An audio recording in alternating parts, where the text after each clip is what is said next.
How was your workout this morning, man? Or live? It was a really good workout, and I'm glad I did it. I woke up at 5 o'clock this morning, and I was just like dragging myself to get up to study and keep going because I had just gotten back from dropping my stepdaughter off at the airport. So to Yeah, continue the workout and continue the routine needed to happen still. How about your morning? How's your going for you? really good, man. It motivates me seeing other individuals work out with their spouses because um, I think that just makes the relationship extremely powerful. Like, if you're a man and you seek attention from other women, or you like, and I can't. At the end of the day, I can't say that I'm perfect. In my younger days, I used to do this, but social media is a big negative, or can have a big negative implication on your mindset if you're not Mm-hmm. happy in your relationship. You go on social media and you go to the freaking search page on Instagram, and it's just a bunch of Instagram models, right?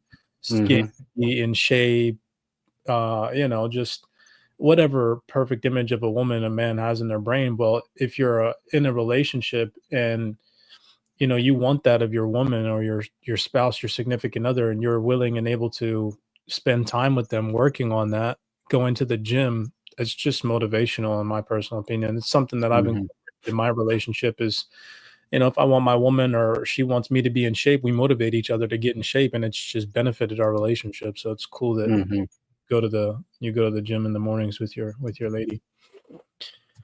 Um, Absolutely. yeah, man. What's going on It's in crypto right now? What's happening? What were you gonna say? You're gonna capitalize on what we just said? yeah, it's interesting because we had just started Muay Thai as well. And the next thing we're jumping into is Brazilian Jiu-Jitsu. So we're looking to take I guess, our physicality up to the next level now here, and work on self-defense as well. Yeah. Um, Robot, real quick, just to answer your question in the chat, yes. Unfortunately, for some odd reason, for our Discord, when you join on an iPhone, Apple itself charges a surplus fee. That's something that's out of control. So I would recommend joining on a PC. And yes, it does change the amount. So just make sure if you are going to join our community, you do it on a PC or a computer. Um, yeah, man. I mean, I don't know. Just relationships in general are so distorted right now, and people's mindsets are so just this whole year has been insane, especially leading up to what just took place with the election. I Mm-hmm. posted I posted something on my X profile. Let me pull it up the other day. Um, and it's just extremely relatable. We'll get into talking about the current crypto landscape, and we got some juicy information for you guys today. But um, I want to pull this up real fast just to open dialogue while we have people rolling in. Where is it at? Where is it at? Where is it? Give me a second. While you're looking for that, let me just say too, there was a few people who were stating, it's funny, they were stating I was pro Kamala, I'm pro Trump, I'm pro whatever. I took no sides. I just give a market outlook based on like indicators that I see in the market and what can come afterwards based on who goes in there. Like I'm really neither here nor there for either of them. But now that we have a Trump environment, it's about to get like very, very interesting for crypto, man. Like very interesting. Man, there's so much that I could say about that. I'm the same way. I don't support any political party personally. I was in the military and I got to experience firsthand that both sides of the political party are corrupt, whether you're Republican or Democrat. They are Mm-hmm. both they're both controlled by they're both puppeteers, controlled by Mm-hmm. masters. I mean, whichever way you look at it, corruption is ran rampant, and they both play a hand in it. So I mean, for me personally, I don't vote and I don't pay attention to any of that stuff. But I agree, man. I said though on X, I said this election only served to prove that the rest of the world that the mental health issues in the United States have clearly surpassed their previous all-time high. Mm-hmm. Bro, Add because to people are literally nuts, like nuts. The fact that there are women right now in America, right now, saying that they've lost their rights because Trump won the presidency are literally delusional. Because overseas, where I've been overseas, I've been to the Middle East. There are places right now in the Middle East where, for a fact, women have no rights. They have to dress head to toe, cover all of their skin. They're not allowed to have cell phones, friends, relationships, nothing. They have to do whatever their husband tells them to do on a daily basis. And people in America are really complaining about not having any rights. It's so the lack of education amongst the general populace in America right now is so crazy. It's honestly, it's mind-blowing. What's also also adds to that, if you recall the last session we had done together, you, myself, and Aquaman, I played that one video where they were talking about like the next 10 years summed up in about 3 minutes. The guy was talking about we're gonna have Rosie from the Jetsons back. We're gonna have flying cars. We're gonna cure cancer. One of the things he said, and it just kind of got briefed past because it doesn't have anything to do with crypto, but he was saying now we're gonna have robots like Rosie from the Jetsons here because this is gonna help out with the pandemic of loneliness. And I'm sure that sped past a lot of people. But as you see now, these Democratic women are shaving their hair. They're isolating themselves from their own partners, saying if you voted for Trump, you will not be getting any for 4 years. It, So, it's seriously it's crazy too that we live in an era of information, like an age of information, where you have ease of access to pretty much anything that you want to learn simply through your mobile phone and the internet connection, and mhm, people still don't take advantage of that. It's it's just crazy, bro. It's like, what a time to be alive, man. What mhm, a freaking time to be alive. And I've said this before, it's just that, like, if you look back at every industrial revolution, which we are in the midst of one right now, the fourth one to be exact, there's always a certain onset of the population, the majority, the masses that fixate their attention on the distractions. And then there's a very small percentage of the population that are tapped in, that are awake and aware to what's really happening, and it's very unfortunate, but right now it seems like that percentage of individuals are the people that are early adopters of crypto.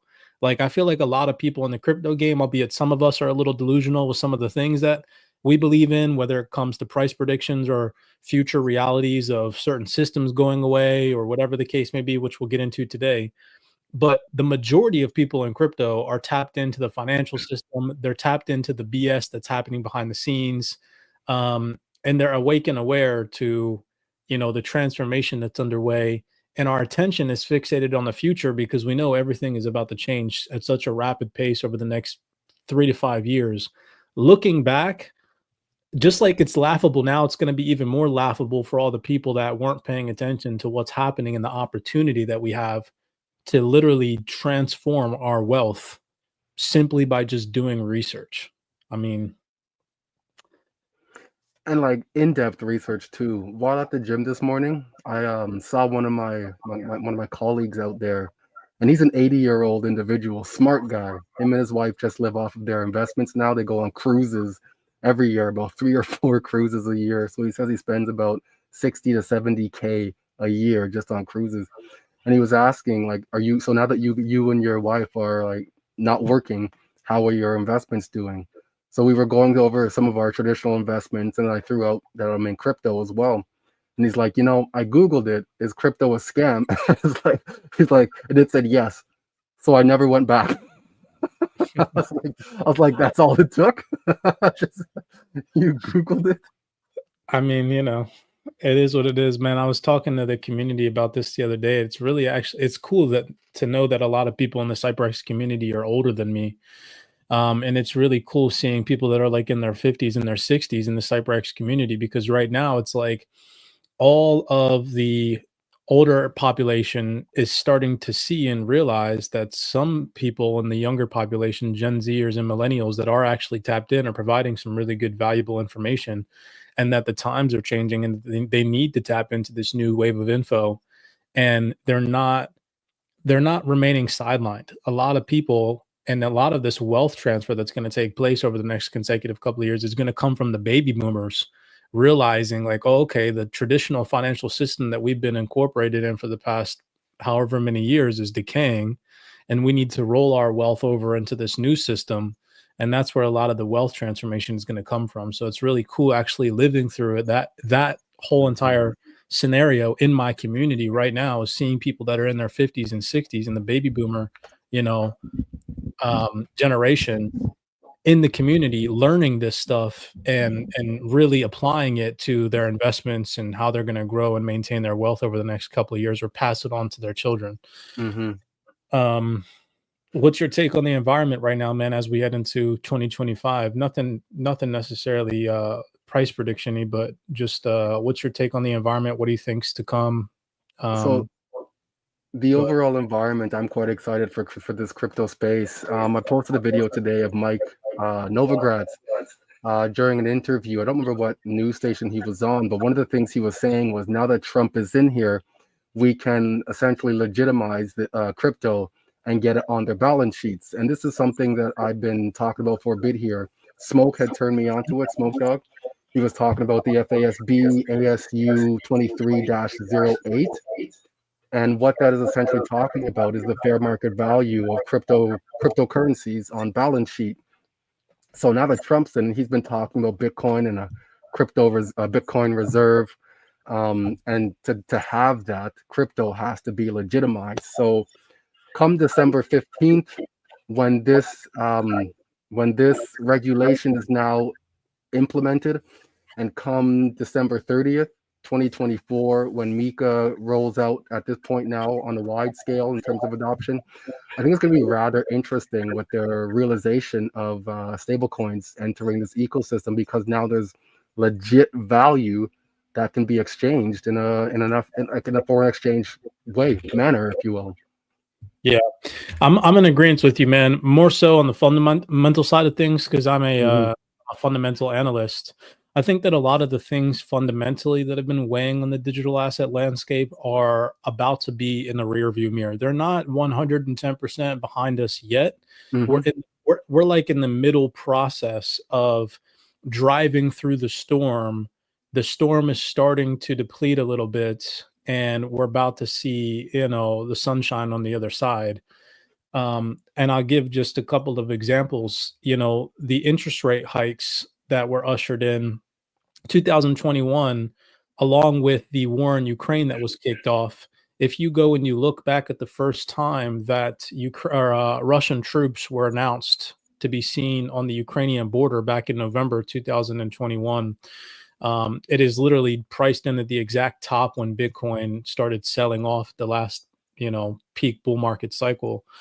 Um, President President Putin just announced some crazy stuff about possibly ending the war in Ukraine. He also even just recently announced that they're not looking to get rid of the United States dollar, which, remember I just said a second ago that a lot of things that we've experienced over this next bull market cycle, people's brains have been manipulated into believing false realities. The US dollar is not going away, albeit it might lose its global reserve currency status over the next decade or two, but it's not going away. People in the United States or any country jurisdiction need to have some sort of domestic payment, and that's going to be the United States dollar. Also, so outside of interest rates and possible de-escalations of conflicts on the geopolitical spectrum, um, well, back in March, this most recent peak in the total cryptocurrency market cap, when we started pulling back from 2.7 trillion, I'll share my screen right here real quick. Back in March, we had a lot of geopolitical tensions and escalations. And ever since March, those tensions and escalations started increasing significantly month after month after month. In April, then in June again, then at the end of July, rolling into August, we had geopolitical tensions and escalations. Here is a fundamental piece from March 10th, 2024, which you can literally go back and look at that week when crypto at $2.7 trillion started selling off and the market started its pullback.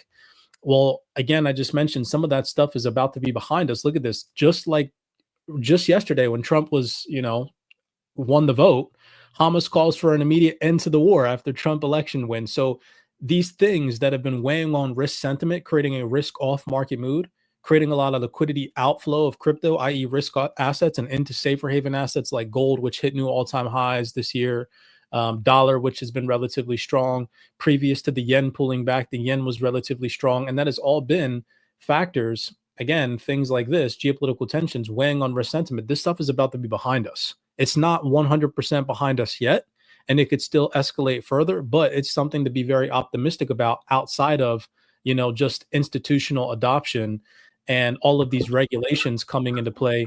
which are also about to create a lot of demand for this digital asset ecosystem. And so it's like we have this, it's almost like we're pushing a snowball down a hill right now. Um, and that snowball is going to just continue to get bigger and bigger. All of these things that are going to support a bullish environment for crypto are slowly starting to build. And I don't think a lot of people are paying attention to it because we've been stuck in this bear market, this elongated bear market cycle for such a long time. It's been 3 years now, right? Peak bull market starts in 2021. We're now at the end of 2024.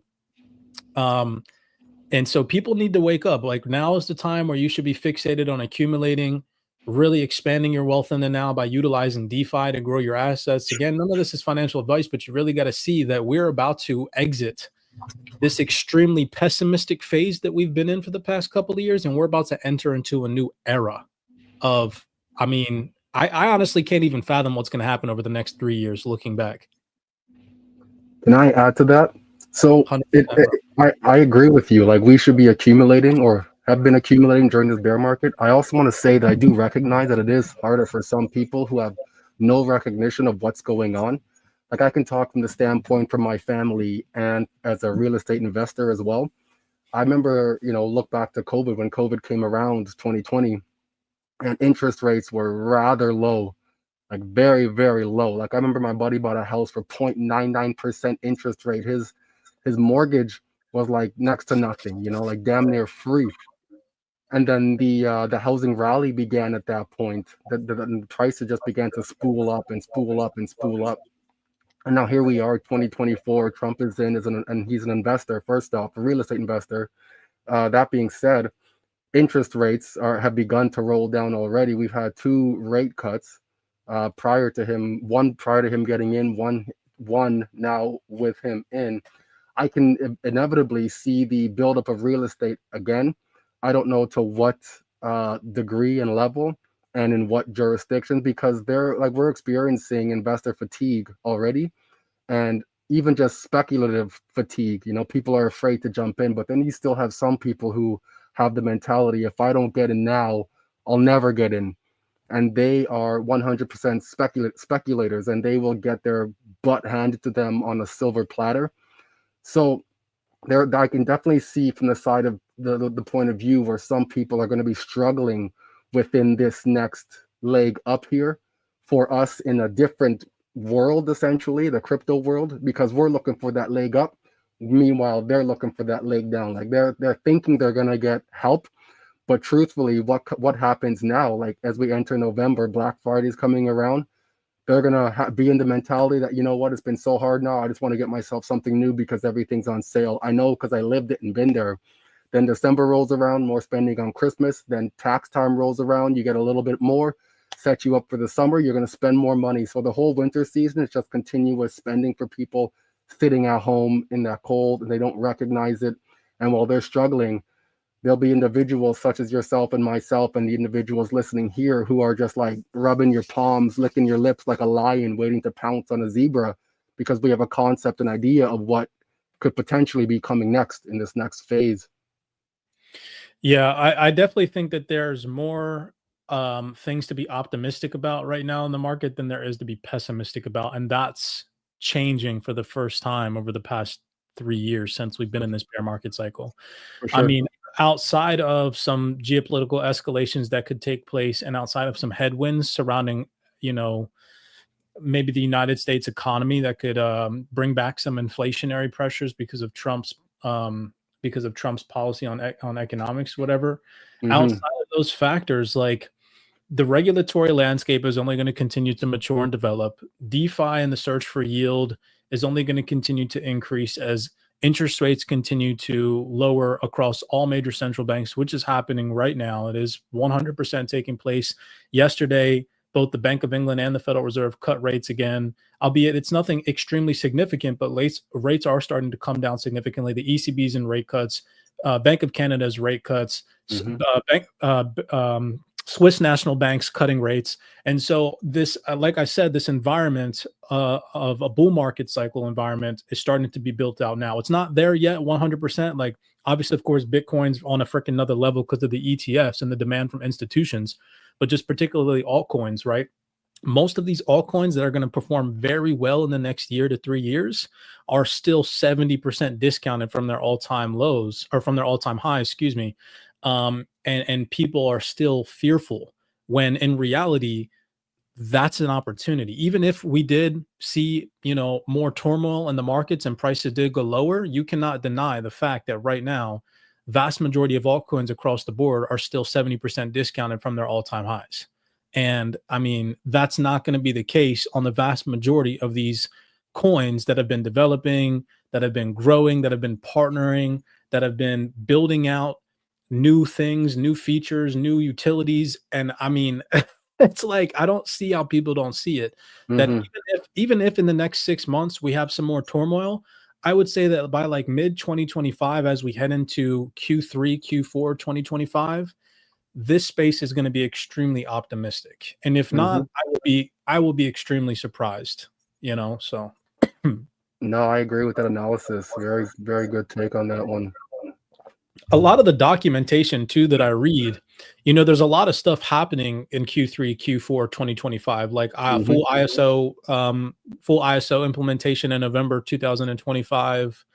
A lot of regulatory developments that are going to be solidified by November 2025. So we have a lot to look forward to next year.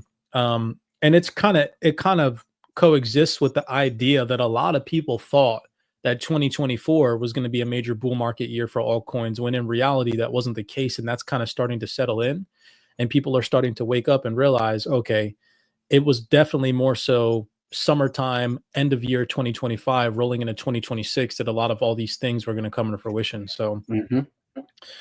um I want to start on this because I think that you have some information to share, and I'll let you go first. But this is like one of those topics that's so speculative that I feel like a lot of people, no matter what way you look at it, you could do positive research on it, you could do negative research on it. But it's this narrative in the crypto space that Swift is going to be replaced.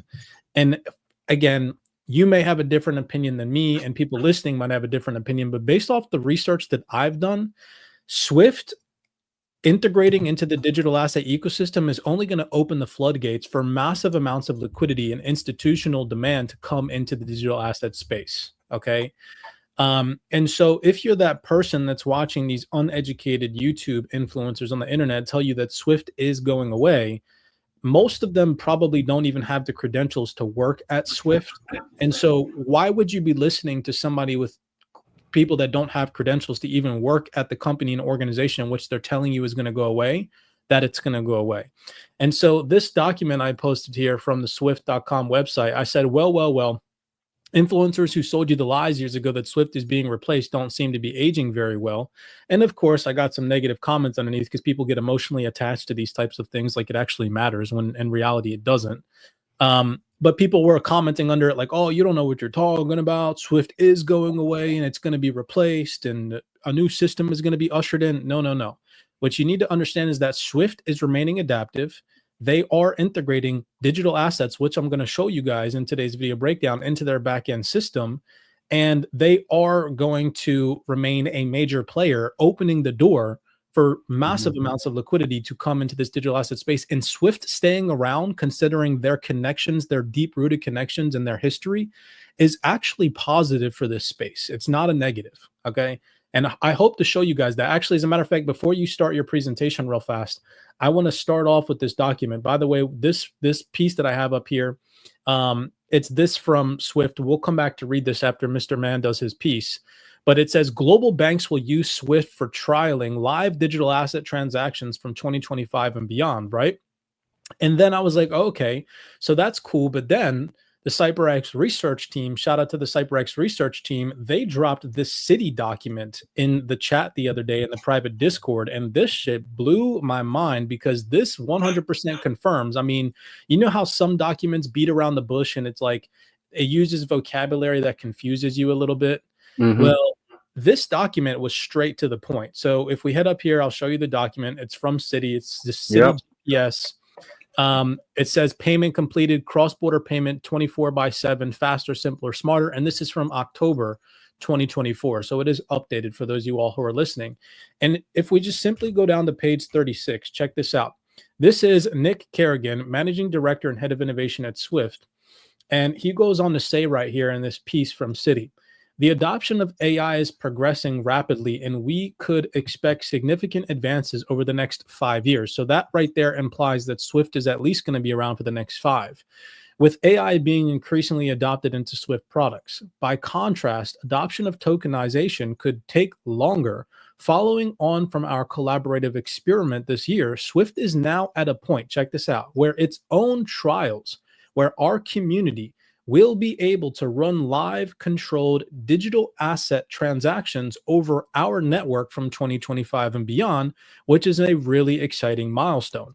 And take that into consideration because Chainlink just announced again that they're collaborating with Swift and integrating into Swift at Sibos 2024 just last week, right?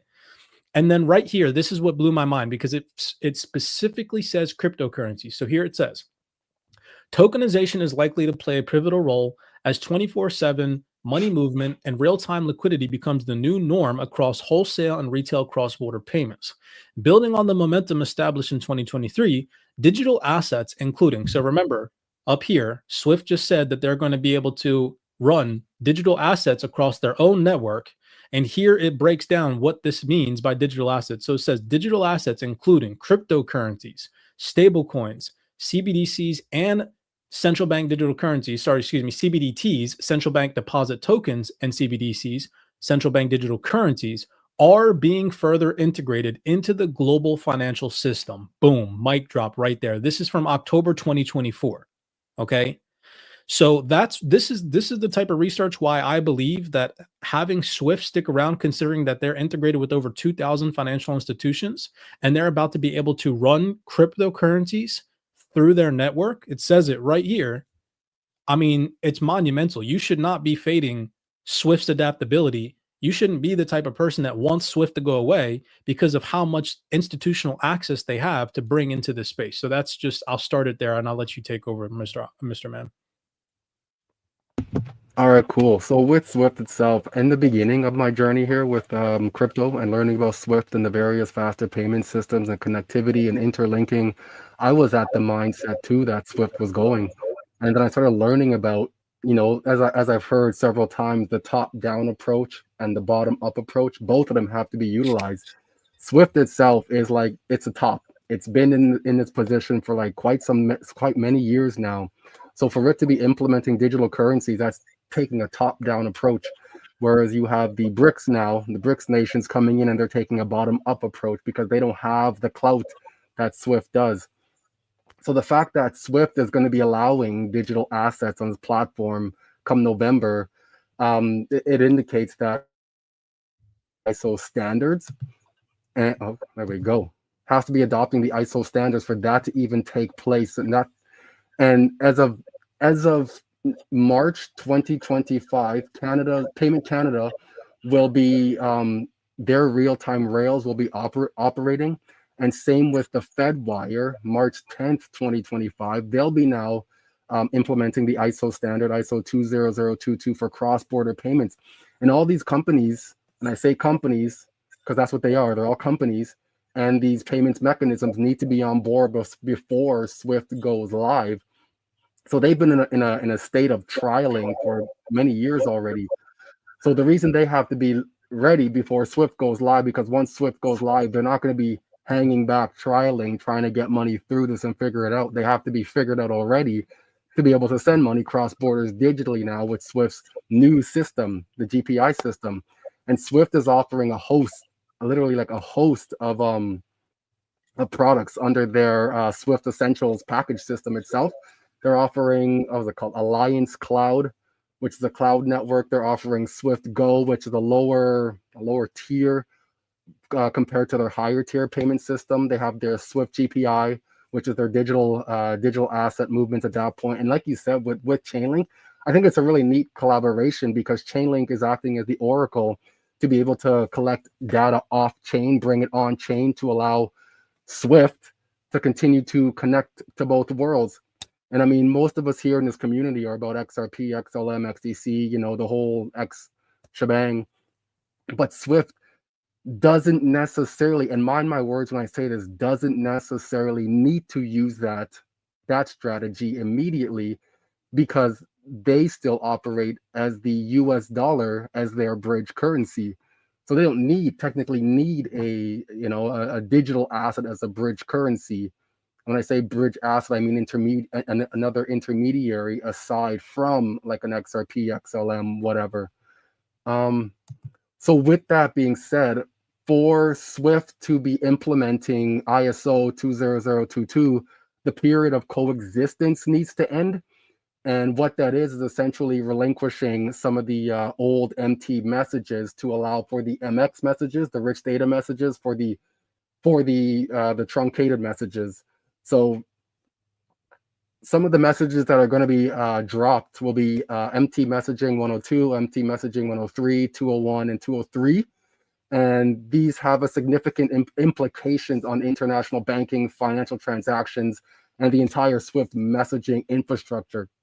So MT 102 and 103, these are payments, payments order messages. MT 102 is used for multiple payments between banks, and 103 is for single customer credit transfers. MT 201 is used for bank-to-bank transfers to support cash management, for liquidity needs between banks as well. Then you have 203, and this is used for interbank transfers, typically supports clearing and settlement. So it's really, really neat to be able to watch this live, to see the old MT messaging fall off and this new MX rich data messaging come in, because I had seen a conference where Swift was stating that if you try to send old messages at this point, there'll be ramifications for you, whether it's put in a queue and they don't send this message through, and or it's truncated messages. Truncated just means it's only a part of the message. It's going to condense the entire message to something legible to that old system itself, because now there's too much data and information being sent through the GPI system itself, which uses digital assets. So it's really neat to see where this is all going here. I do want to add as well that as we talk about Swift, and most people attribute it to Chainlink, there are other connections. So you have ACI Worldwide, who will tap into Swift to send money cross border. Finastra taps into Swift to send money cross border. Finastra has actually partnered with Ripple for their cloud services, and RippleNet. Finastra has operating certificates from Swift from back since 2019. They've been with them for years, but the operating certificate that I found was from 2019, which outlines a particular use case of what Finastra will be utilizing within the Swift network itself. So even if Swift decides to stay on just the USD standard itself, acting as the bridge currency, when that money exits that Swift network and goes into the other interfaces like Finastra, ACI Worldwide, can't even think of what else there is right now. But then at that point, it's going out to those partnerships that are tapping into Ripple, Stellar, and any other cryptocurrency that is being utilized within these companies itself. So I'm excited that 11,000 banks is what Swift is known to be partnered with, and 11,000 banks immediately, once this goes live at a slow rate of adoption, will be able to tap into cryptocurrency by the end of November 2025. I find that rather interesting. Yeah, it's definitely an interesting time to be alive. Another thing too, I want to share my screen because this just dropped yesterday, and it's like another one of those false concepts that's been embedded into the minds of the masses through uneducated researchers that have been touting and screaming this at the top of their lungs for clicks and views, without actually taking it upon themselves to understand how catastrophic it would be if the dollar went away or stopped being utilized as the global reserve currency. People don't really even understand what it takes or what it would take to replace the dollar as the global reserve currency. Just go back and look at history, do some research on Ray Dalio's Changing World Order. But just yesterday, Russian's President Vladimir Putin said that he's dropping plans to dethrone the dollar.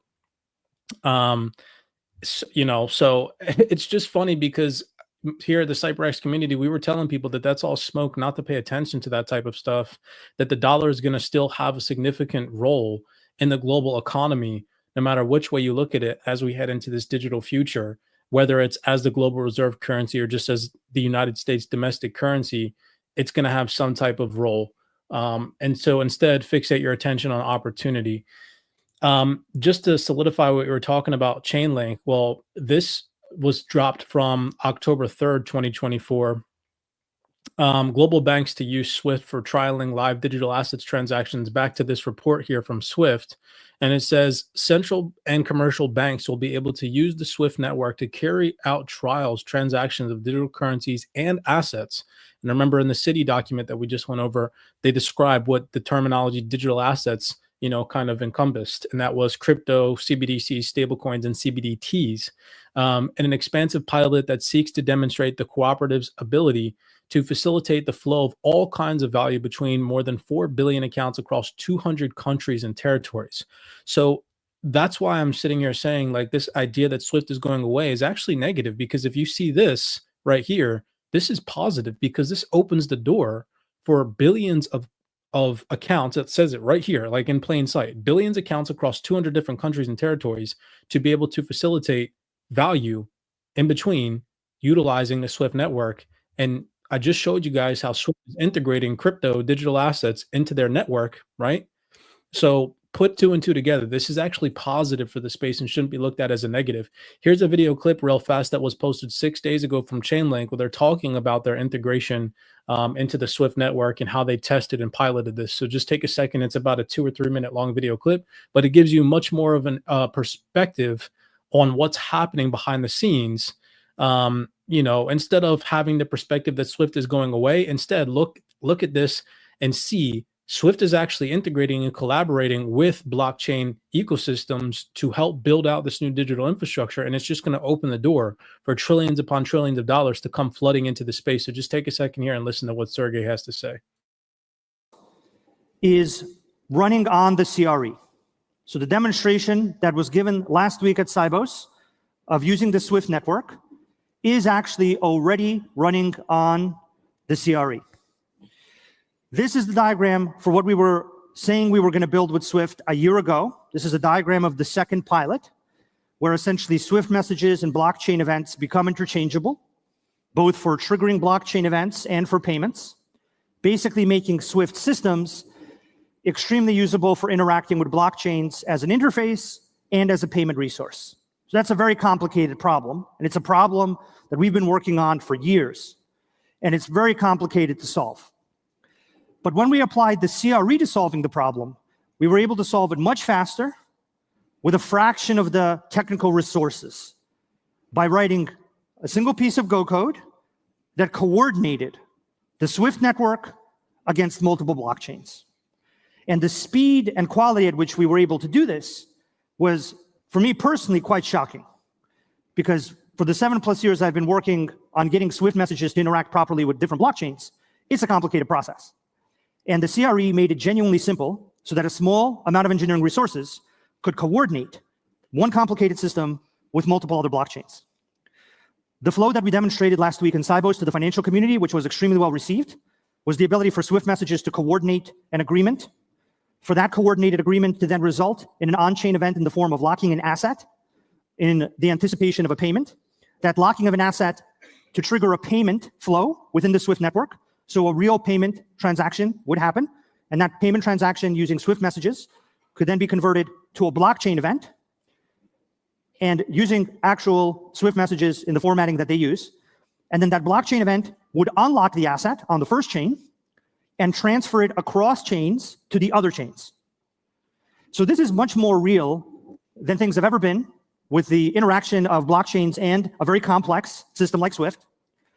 And the Go code that operates this was written by a handful of engineers pretty quickly.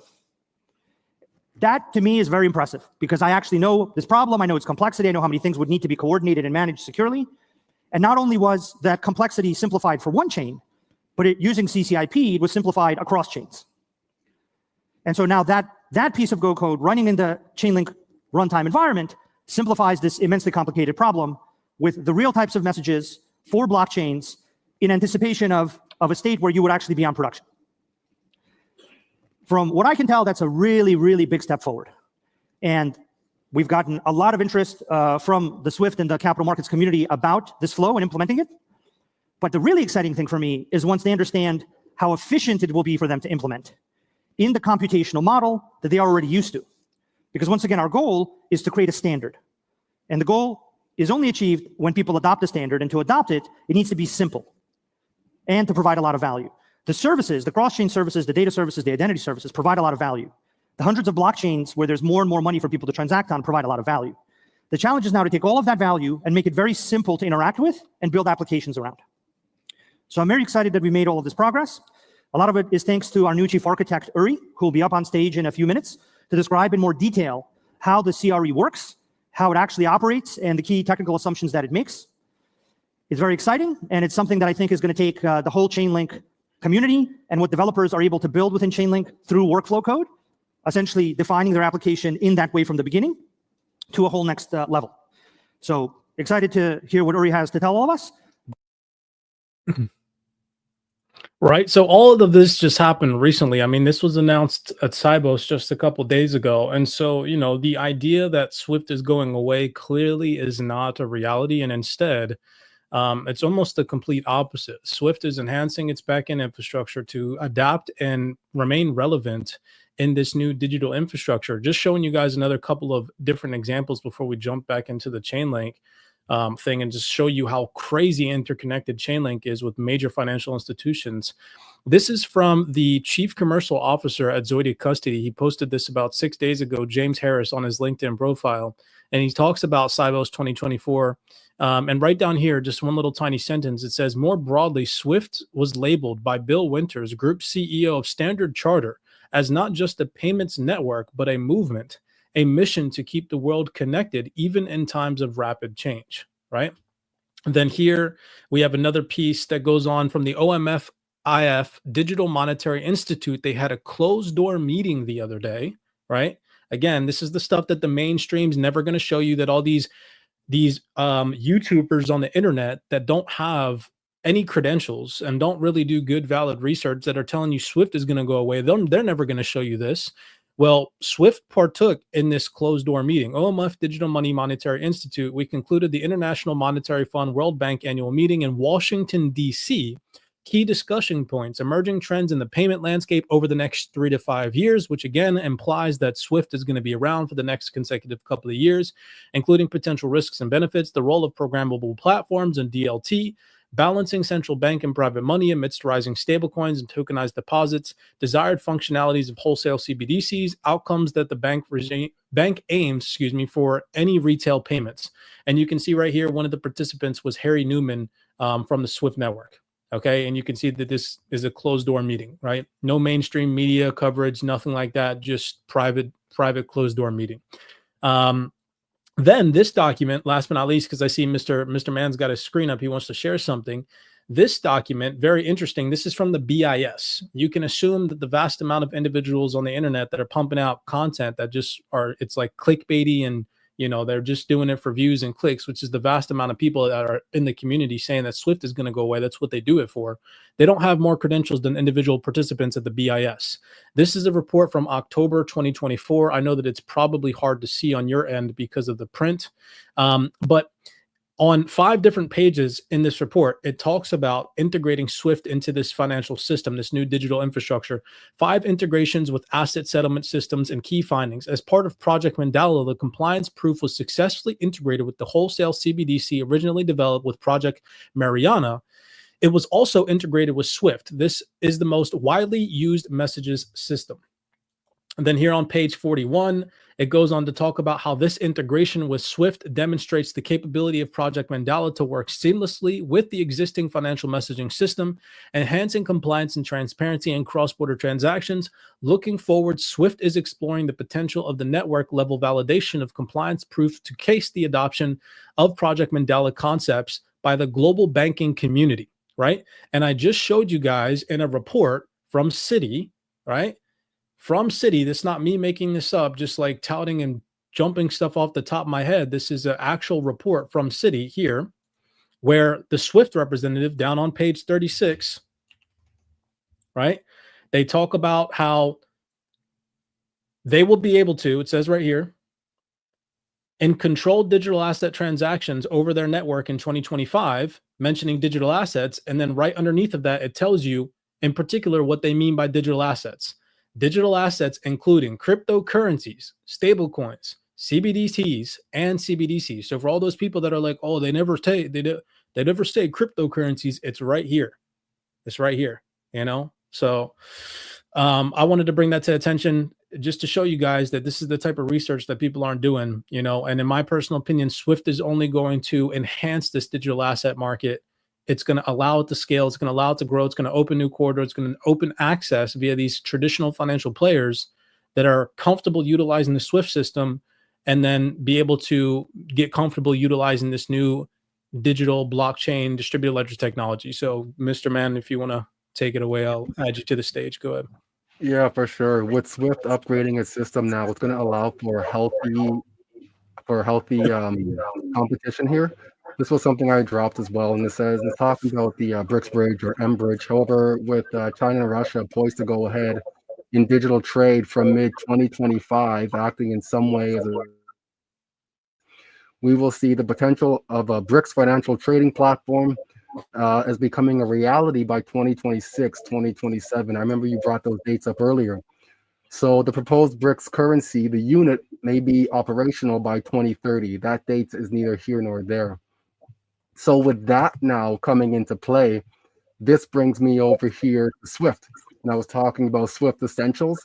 So by 2025, November, Swift is going to be transitioning fully into ISO 20022, and then by 2027 the full array of Swift's the essential packages will now be, I guess, fully live. Let me let you hear what they have to say.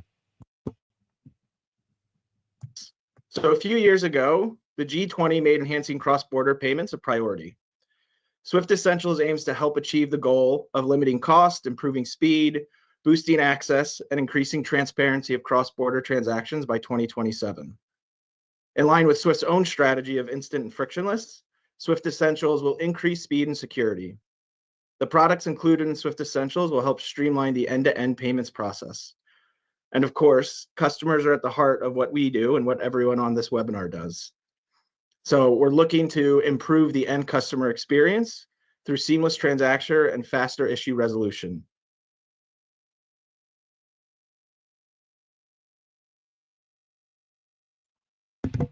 In terms of competition itself, it's going to be a healthy environment for competition. It'll be interesting to see where Swift fees go at this point, because the BRICS bridge will be potentially implemented at this period too in 2027. So the competition for the ecosystem between these conglomerates here will be, rather interesting to see and tap into, because I know I had sent an ACH wire down to the US about a month ago, and to send $5,000, it would cost me about $20 Canadian to send that. And then I covered it on their end too. So total came to about $40 for me to send 5,000. Like, that's expensive. That's a lot of money. So to see how Swift becomes more competitive now with these new faster payment systems popping up now, and their instant payment rails being utilized, it'll be neat to see what the ecosystem looks like once it begins to not just be built out, but be utilized at this point. Yeah, something big is coming, man. Like, just look at what Chainlink's been posting recently on their YouTube page. So this is from November 5th. I'm not going to play the video clip because it's pretty extensive. It's like 30 minutes or something. But the title of this is Swift, UBS, SBI, and Chainlink MAS Project Guardian announcements, right?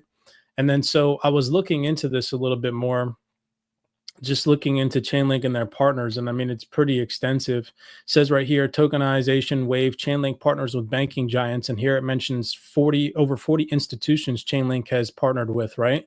So I was getting into this a little bit more, reading into UBS and Project Guardian and who's a part of Project Guardian, just to see the extensive list of financial institutions that they've been working with, including Swift. So here you can see launched as a part of the Monetary Authority of Singapore's Project Guardian.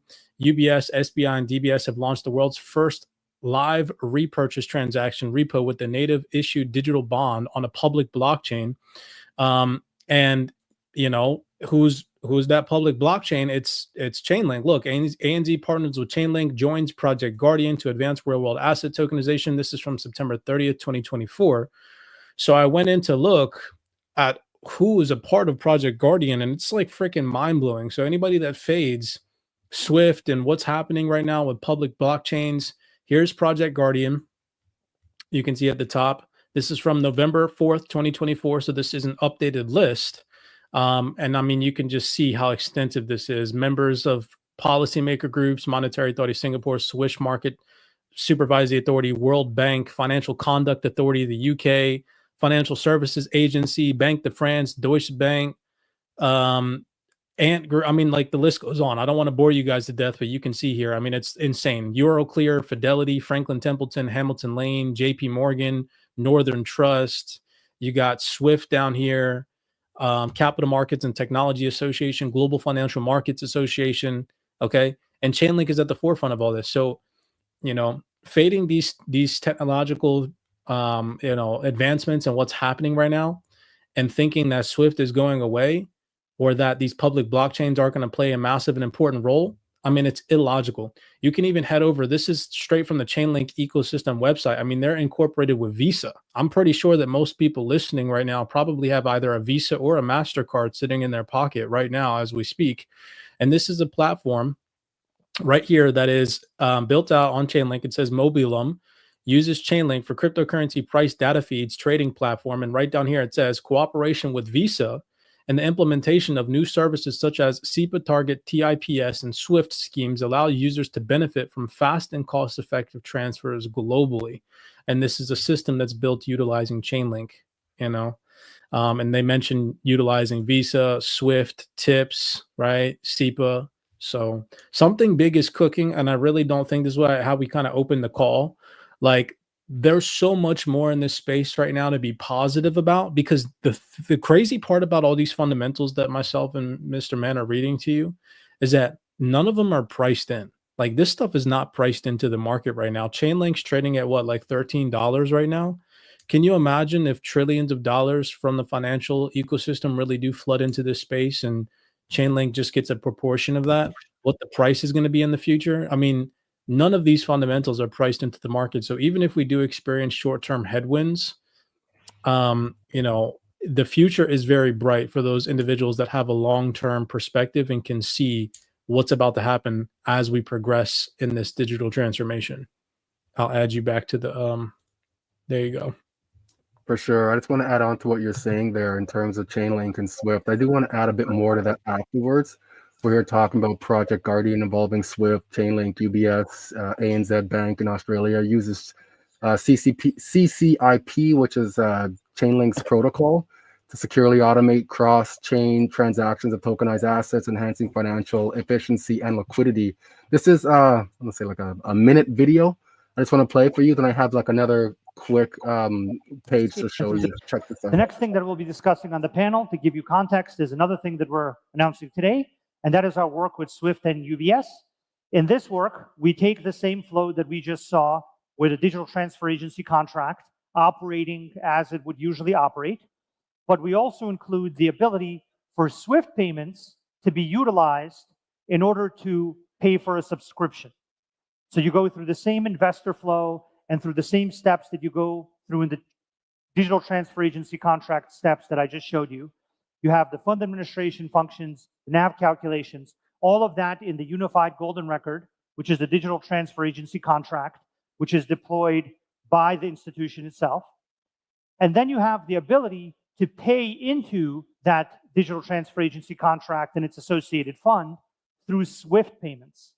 So this is another merging of existing infrastructure with blockchain infrastructure, where the digital transfer agency transaction from the investor, where they request to get more shares or to subscribe to the fund, triggers the use of a NAV calculation agent.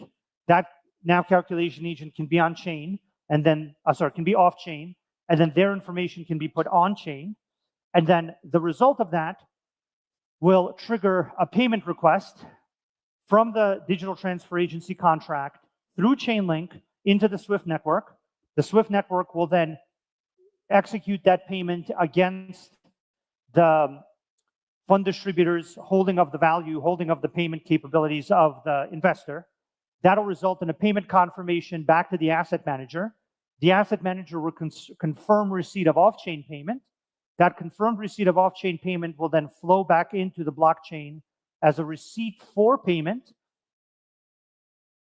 That receipt for payment is to mint the new tokens or to give the rights to the tokens on the relevant chains.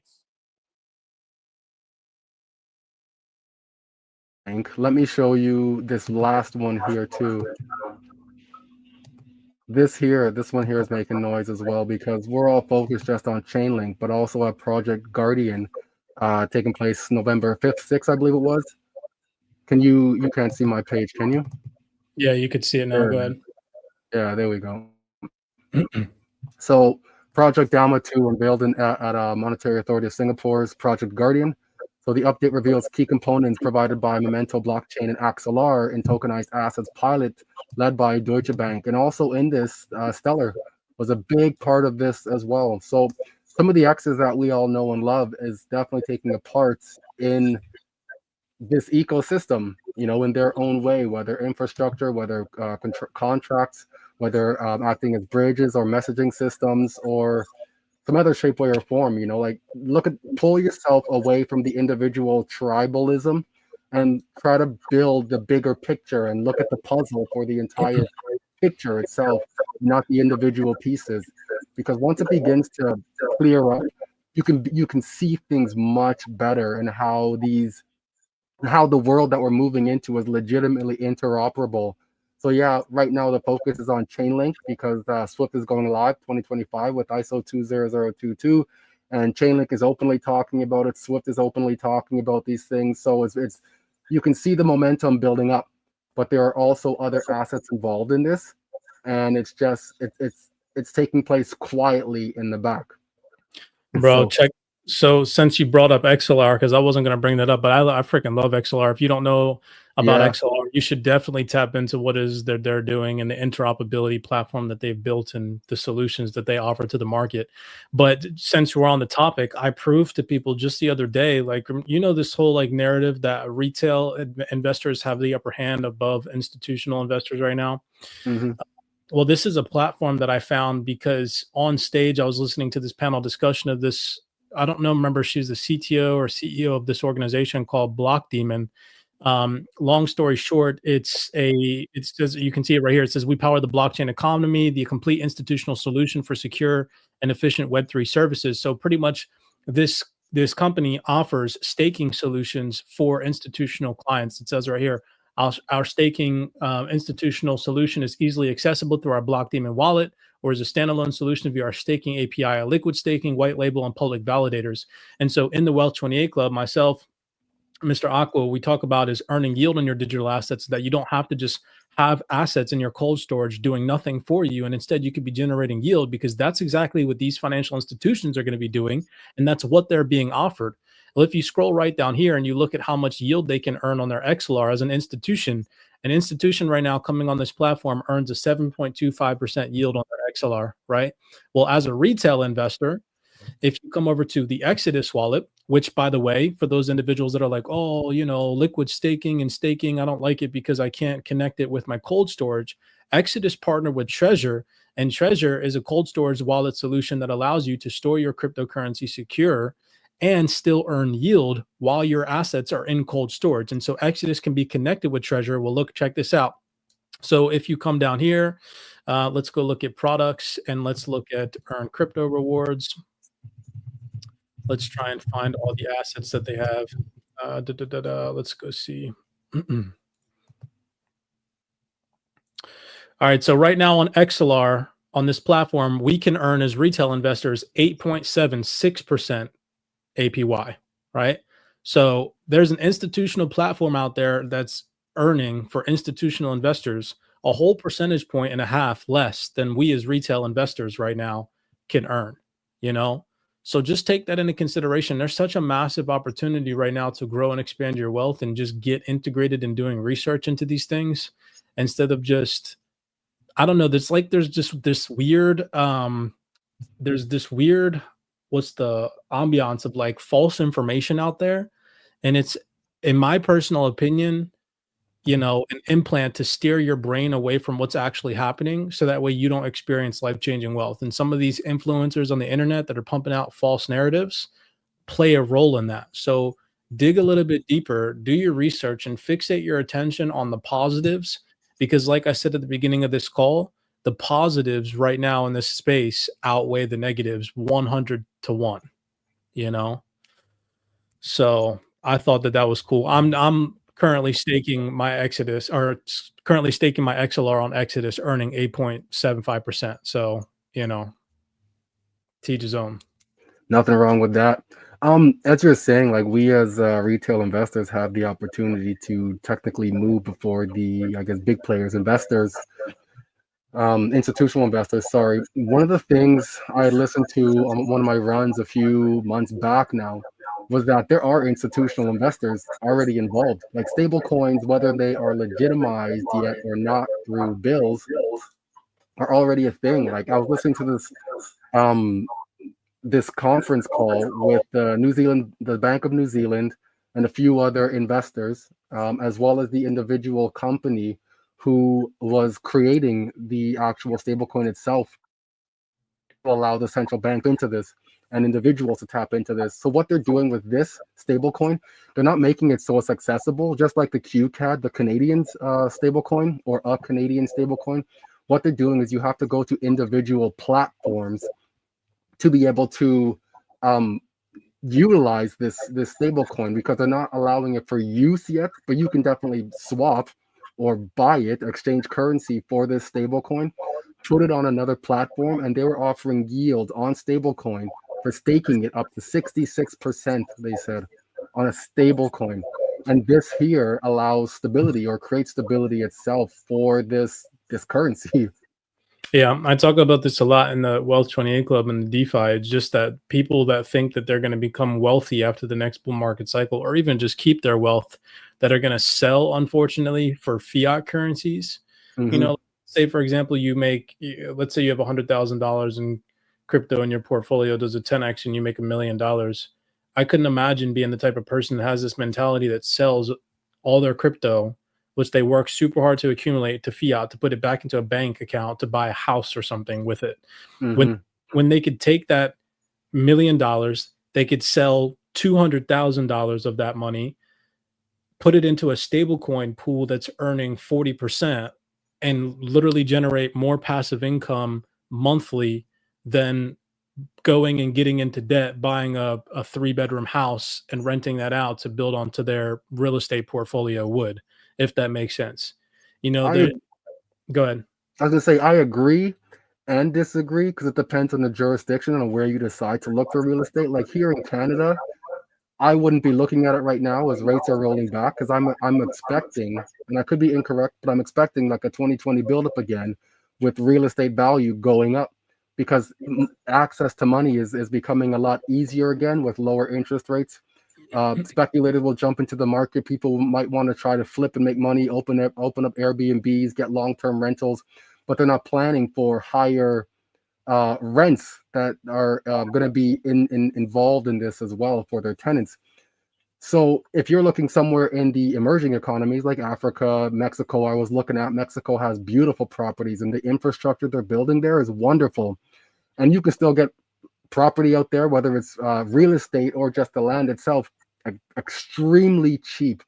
And that's what drove me to there when I went there last Yeah, month. so I like your approach though. So most people don't understand that though. That's the thing, is most people think that they're just going to buy a property and not have a strategic approach to it. I agree 100%. If you're finding property when you sell for your, fiat currency in the next bull market cycle, and you're finding property at an extremely discounted rate and you're getting a bargain on it, then by all means. But most people are going to go, they're going to go get in debt. They're going to take out a house loan or a home loan to go buy their house, and they're not going to get a deal on it, and they're going to ruin their generational wealth by getting stuck back into the traditional financial system. And that's why I emphasize learning about DeFi, because while you're educating yourself on maybe it's real estate or maybe it's opening up a business after the next bull market cycle, it's very simplistic to learn how to sell your crypto into stable coins and then park those stable coins into a yield bearing platform. And while you're learning and educating yourself on how to make traditional investments, your digital investments are continuing to grow and scale at an unprecedented pace. I mean, imagine if you became a multi-millionaire and you stuck $500,000 into a stable coin that's earning you anywhere between 20 to 40%, depending on the APRs or APYs, which do fluctuate in DeFi. But I mean, do the math. That's thousands of dollars per month doing nothing on your stable, earning on your stable coins while you learn a strategy like Mr. Man, which I'm assuming he probably talks to his private community about, getting into real estate properties and building a portfolio in a discounted environment and not just going out and getting into debt like most people do when they buy a house or a home, Very good point. So, now's the time, man. I'm telling you, now's the time. This was a good call, brother. This was a good call. Shout out to everybody on the call. Appreciate you guys for tapping in. My main objective today was just to show people that this ideology that Swift is going away, it's not very realistic. And if you still have that mentality, you should really look into how first catastrophic that would be for the global financial system if Swift did go away, because it would be absolutely catastrophic. I mean, everybody in every single major jurisdiction outside of like Russia and China would probably suffer drastically if Swift did happen to go away. And it would take so many years to rebuild trust in the financial system that has been established through the Swift system if they did go away. So it's not even something that people should be excited about happening. Just like how people are excited about the dollar going away and being replaced, that would be absolutely catastrophic to the global financial system. Everybody all around the world would suffer, not just Americans. And so that's not something that people should celebrate, which is oddly celebrated on social media like Twitter and YouTube, especially in the crypto niche. I see people all the time talking about, oh my gosh, dollar's going to collapse. Yes, bull market cycle. No, if the dollar was replaced as the global reserve currency, you have to understand what would need to create that environment. A global war, the United States military being overran, economic catastrophe or civil war in the United States would need to unfold for the dollar to be replaced as the global reserve currency. And you have to understand that fear, uncertainty, and doubt would create market turmoil, not a market bull market cycle. Okay. And so again, I'm just saying, do research. Yeah, absolutely. I got a comment here from XRP Slave. He's like, when I first met you, if you had told me you were a warmonger like Kamala, I wouldn't have wanted to meet you. I'm ashamed of myself for meeting you. I'm not a warmonger. I'm an individual who takes a step back and has a 50,000-foot view of what's going on, whether Trump wins or Kamala wins. What you're going to do is strategically set yourself up for, if this happens, what are your plans? If this happens, what are your plans? I'm not here because I want war to happen. Believe you me, it's going to happen with or without me wanting it to happen. We're already in the environment itself. You know what I'm saying? Like, so as an investor, how am I going to capitalize on what's happening? I'm not here because I want war. I feel like, honestly, that upsets me that somebody would even think that of me. You know what I'm saying? Like, I don't put this type of information out there for someone to create the environment to even think this about me. So there's clearly a block happening in communication between myself and yourself there, which is unfortunate. But if you have an issue with something I said, by all means, talk to me and we can hash this out like regular people. Or give me your Twitter and I could just shoot you a message and you could just come on the table right now. We could hash it out now. It's like I just don't understand. I don't understand negativity on the internet. Like I saw his previous comment a second ago. Like, first of all, Mr. Man was not supporting Kamala Harris, and even if he did, like, who fucking cares, bro? Like, why are you bringing emotions to the table? It's so weird too that your name says everything about you. You literally have slave in your name, which just orients my attention towards your mentality. The fact that you're able to put that in your name is concerning and questionable to me. What are you a slave to? Maybe it's XRP if that's the case. I'm just saying, broaden your horizon and don't attack people on the internet. That's like the weirdest thing to do. I know Mr. Man has never done that. I myself have never done that, but like directly attacking people on the internet, it's such a safe thing because nobody can press you over the internet. But I guarantee you, if you were in person in front of myself and Mr. Man, you wouldn't say half the stuff on the internet that you do, which is again says a lot about your character. You have this, people have this like macho, I could say whatever I want on the internet because you can't touch me mindset. But in reality, you're just, it's all a persona. You're just a fake person. Don't why you do that? Why do you do that? It's weird. Like you're weird. You're a weirdo. Like what the heck, bro? I know Mr. Man won't call you a weirdo, but I'll fucking call you a weirdo. You're a fucking weirdo if you attack people on the internet. Like I know that I'm contradicting myself, but I'm just saying, like, if you have no reason to attack people on the internet, you've now given me a reason to say something to you because you put yourself in this situation, which is now why I'm capitalizing on it. But I wouldn't just wake up and be like, oh, today I'm going to attack XRP slave. No, that's weird. Why did you wake up today and come into this call today and choose to attack Mr. Man based off of an opinion that you're clearly disoriented about because what you're saying is not relevant or true at all? It's weird, bro.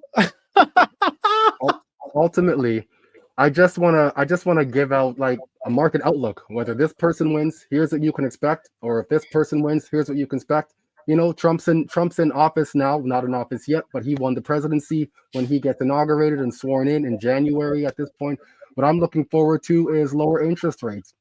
You know, as a real estate investor, I'm looking forward to more interest rates. There's going to be the market sentiment. Individuals that don't see it the way I do are going to be tapped out and won't be able to invest. However, there's going to be individuals who are like, if I don't get in the market now, I'll never get in. You're going to have those speculators. So depending on where the market goes, you can put out speculation, and that's all I'm trying to do. He just said, I did it just to get the reaction that I'm getting. That's so, you're weird. Like, that's really weird. You know, like, That's interesting. Yeah, very interesting. like no purpose in life. What's your goal? What are you here for? You know, like why are you even on the internet if you're not utilizing it to benefit other individuals around you or like spread good, valuable information or motivate people? It's like this is what you use the internet for, the global internet. You use it to come on here and get reactions from people to attack them. That is weird, bro. You need to go look in the mirror and recalibrate your life.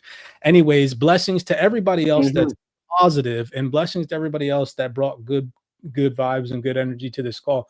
Hopefully what me and Mr. Man showed you today just kind of shows that the individuals that are screaming death to the dollar and death to the SWIFT system, it's not really, you know, it's not happening. At least the way that it's unfolding right now in the current environment, it's clear as day that the dollar is not going anywhere anytime soon. That SWIFT is not going away anytime soon. And it would behoove you, instead of thinking those things, to capitalize on the opportunities that those two things sticking around create. The dollar sticking around create opportunity, and SWIFT sticking around create opportunity. And we have the opportunity now as retail investors to capitalize on those things in the market right now. So blessings to you guys as always. Be cognizant. I'm good. I'm gonna hop off here because he like messed up my whole vibe. It's like so fucking weird. I'm gonna go work out and detox and de-stress myself from this negative energy that this man fucking brought to the table right here just now. It's just, anyways, Mr. Man, I look forward to linking with you next week, bro. Super excited about that. Yeah. So, I'm looking forward to meeting you finally, man, in person at this point. fucking weirdos, bro. Why are people so fucking weird? Oh man, so crazy to me. I'll see you, bro. Everybody else take it easy. All right, you guys, take it easy.